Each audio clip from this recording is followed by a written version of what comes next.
أعوذ بالله من الشيطان الرجيم. شهر رمضان الذي أنزل فيه القرآن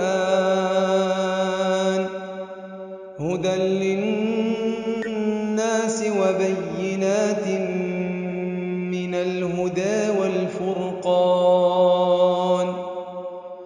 فمن شهد منكم الشهر فليصمه، ومن كان مريضا أو على سفر فعدة من أيام أخر، يريد الله بكم اليسر ولا يريد بكم العسر، ولتكملوا العدة ولتكبروا الله على ما هداكم ولعلكم تشكرون. وإذا سألك عبادي عني فإني قريب أجيب دعوة الداعي إذا دعان، فليستجيبوا لي وليؤمنوا بي لعلهم يرشدون.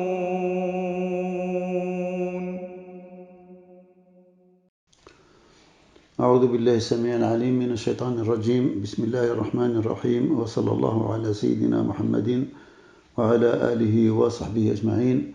سبحانك لا علم لنا إلا ما علمتنا إنك أنت العليم الحكيم. رب اشرح لي صدري ويسر لي أمري واحلل عقدة من لساني يفقه قولي، وبعد. السلام عليكم ورحمة الله تعالى وبركاته. تقبل الله منا ومنكم الصلاة والصيام والقيام، وحشرنا في زمرة خير الأنام سيدنا محمد عليه الصلاة والسلام. Aujourd'hui, Inch'Allah, nous avons quelques questions à répondre. فيما يخص ça concerne une في الصلاة وكاين à propos de Ramadan, وثاني comment faire pour celui qui mange, les malades et ainsi de suite. Donc nous avons, premièrement, on va parler de la prise de sang. La prise de sang, est-ce que quelqu'un qui va faire une prise de sang, il va récupérer le Ramadan, il est valide ou non? Pour la prise de sang, il n'y a pas de problème pour le jeûne. Le jeûne n'est pas annulé par la sortie. C'est par la rentrée, quelque chose qui rentre à l'estomac. Quelque chose qui sort, il n'est pas considéré comme invalide pour le jeûne. Donc le jeûne, quand il va faire sortir quelque chose de son corps, alhamdulillah, le jeûne il est toujours valable, il كمل الصيام تاعو. Maintenant, quelque chose qui rentre par rapport au traitement à la maladie, il y a la piqûre. La piqûre, c'est le médicament qui est considéré. C'est quoi le médicament? Si c'est ce qui annule le jeûne dans la piqûre, dans un médicament, c'est le fortifiant. Quelque chose qui fortifie le corps. Hadi, d'accord, soit elle arrive à l'estomac par n'importe quel moyen, soit par la bouche ou le nez ou bien, je ne sais pas. L'essentiel qui se fortifie. L'individu se sent, c'est comme il est rassasié. C'est ça, hada, d'accord, il annule le jeûne, il va rattraper plus tard combien de jours qu'il a fait. Mais si quelque chose, un médicament, c'est contre la douleur, ou bien c'est pour le repos, non, c'est le jeûne taou, il est toujours, voilà, parce que il ressent la faim.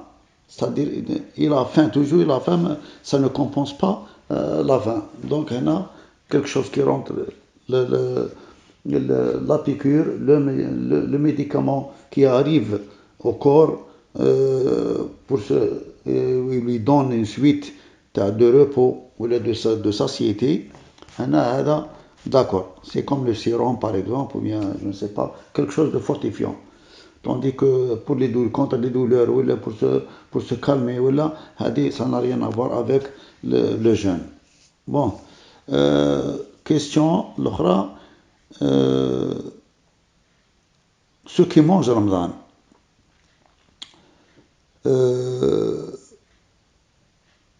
quand est-ce qu'il va rattraper le Ramadan ou bien il va payer? Là, il y a des gens il faut qu'ils payent, il ne faut pas qu'ils jeûnent, ou il y a des gens non, et qui attendent, et ils peuvent récupérer le Ramadan en jeûnant. Le délai, c'est combien le délai? Il y a un délai pour le Ramadan, les journées de Ramadan, le délai c'est 11 mois jusqu'à le Ramadan prochain. Ce qui est malade, ou il est en voyage, ou il a mangé, ou il a une maladie qui est guérissable, il a mangé, je ne sais pas combien, il ne s'empresse pas. Ça ne veut pas dire directement après Ramadan, il faut qu'il récupère. Non, il a 11 mois devant lui, il a toute l'année. Donc, il peut attendre le jour, même il peut attendre les jours qui sont plus courts, comme en hiver. Il peut faire ça, et il récupère ses journées.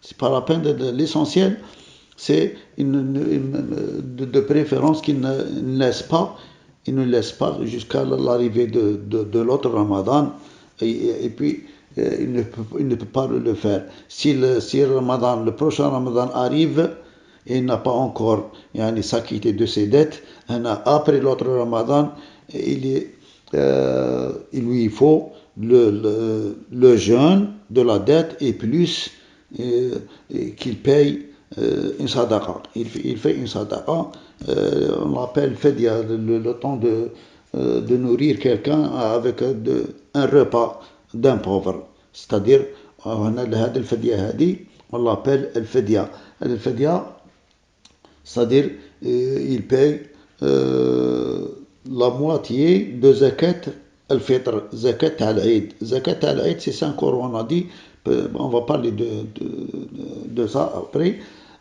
C'est la moitié. La moitié, c'est 2,50 €. C'est-à-dire à partir de 2,50 €. Celui qui veut donner 3, 4, 5, comme il veut, même 7 ou même 10 euros, tout le plus, c'est selon ses capacités. L'essentiel, le minimum, c'est 2,50 € à peu près. Et celui qui n'a pas, il n'a qu'un euro pour chaque jour, il donne 1 euro. C'est-à-dire, la yukallifullahu nafsan illa wus'aha. Allah ne charge pas une personne au-dessus de ses capacités. Donc, on a les journées qu'il faut les récupérer. Donc, il ne faut pas payer. Il y a un autre cas, qu'il faut payer. C'est pas la peine d'attendre de récupérer le jeûne.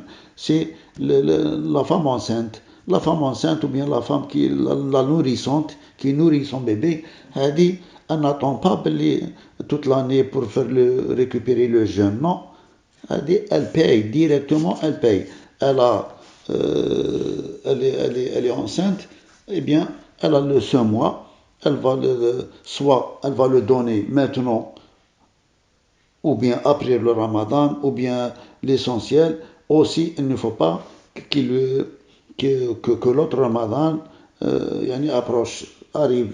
C'est aussi le délai, mais elle ne fait pas le jeûne. Je parle la différence entre elle récupère le jeûne, ou bien elle fait l'aumône. Donc pour la femme enceinte, ou bien la nourrice, eh bien, il faut qu'elle donne, qu'elle paye, et c'est tout. Alors, elle a soit 2,50 € à chaque journée. Elle va ou bien 3, ou bien 4 euros, ou bien 5 euros, comme elle peut, ou bien comme elle veut. Voilà, si elle en a la capacité comme elle veut. Parce qu'on on a entendu dire, les gens, ils croient que c'est 7 euros. يعني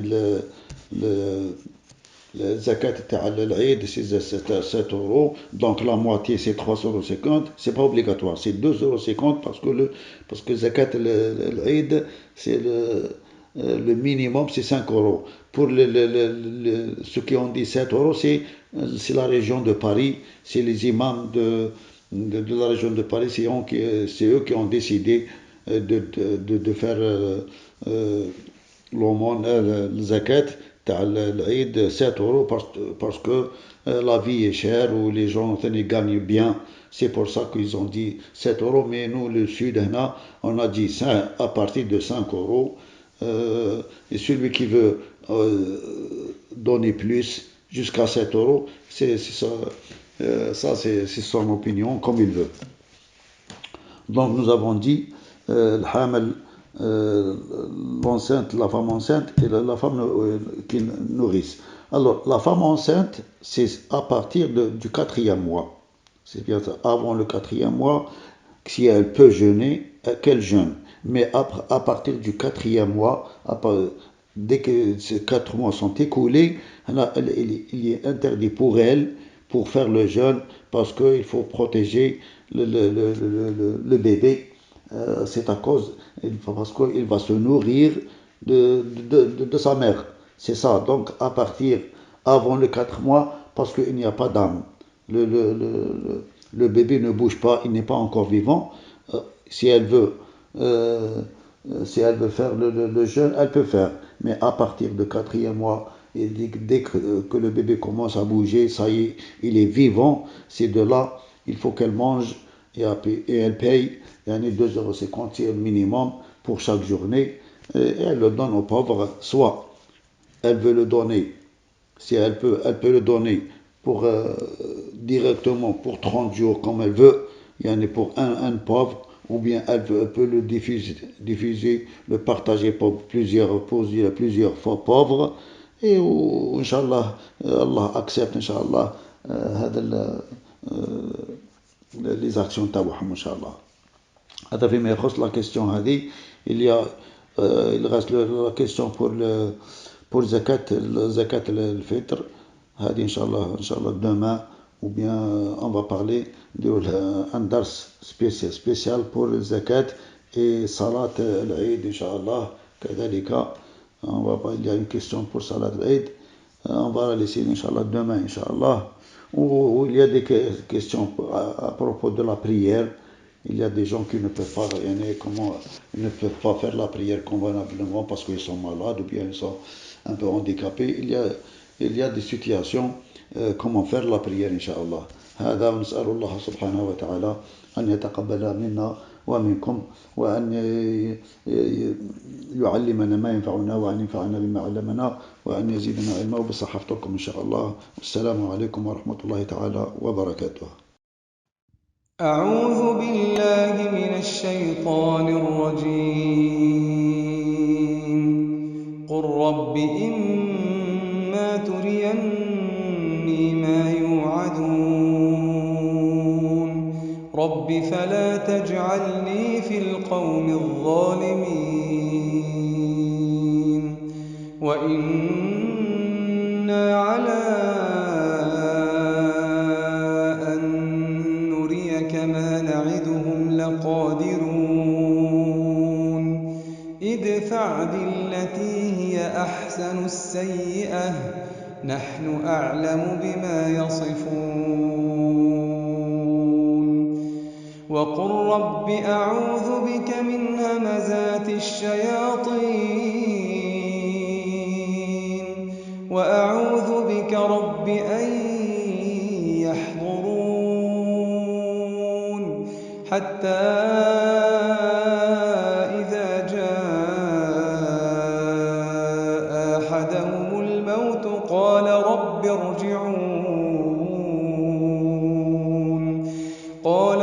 ارجعون لعلي أعمل صالحا فيما تركت كلا إنها كلمة هو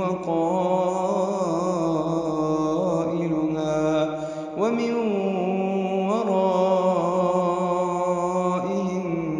برزخ إلى يوم يبعثون فإذا نفخ في الصور فلا أنساب بينهم يومئذ ولا يتساءلون فمن ثقلت موازينه فأولئك هم المفلحون ومن خفت موازينه فأولئك الذين خسروا أنفسهم في جهنم خالدون تلفح وجوههم النار وهم فيها كالحون ألم تكن آياتي تتلى عليكم فكنتم بها تكذبون قالوا ربنا غلبت علينا شقوتنا وكنا قوما ضالين ربنا أخرجنا منها فإن عدنا فإنا ظالمون قال اخسئوا فيها ولا تكلمون إنه كان فريق من عبادي يقولون ربنا آمنا فاغفر لنا وارحمنا وأنت خير الراحمين فاتخذتموهم سخريا حتى أنسوكم ذكري وكنتم منهم تضحكون إني جزيتهم اليوم بما صبروا أنهم هم الفائزون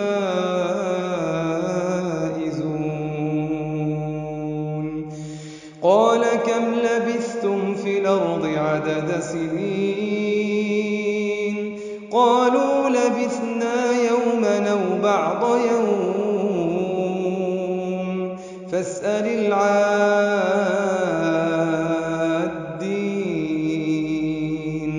قال إن لبثتم